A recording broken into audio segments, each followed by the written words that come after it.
Hi there. It's February the 14th, and in our readings today in the Torah, we come to Exodus 37 and 38. This is the account of how Bezalel and his team are actually constructing and putting together all of the furnishings for the tabernacle, particularly the ark, the lampstand, the altar of incense, the altar of burnt offering.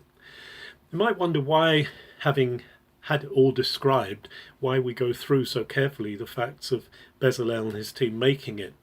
But I think it's because God wants to show, or we need to know, how careful and how much keeping to the plan that God had given Bezalel and his team were. And that's very important, that we're shown that they are following God's direction. In particular, I want to zero in on the Ark of the Covenant, and particularly on the top of the Ark of the Covenant. In chapter 37, verse 6, it talks about the top, the kaporet, as it is in Hebrew, the covering, the lid, and on the lid were two cheruvim in Hebrew. We call them cherubim, and angels with wings over the actual top of the covering, the mercy seat. Now, there's a lot of debate about what these cherubim actually are, angelic beings.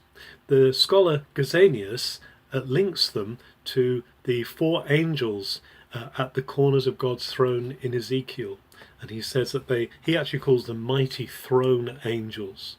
They're those beings that are closest to the very throne of God. And so perhaps it's appropriate that over the place where God will meet with man, the wings are extended of the throne angels who are there symbolizing God's presence among them. And it was there that God met with man in the person of the high priest, who would come once a year to approach God and to make atonement and to make reconciliation with the people.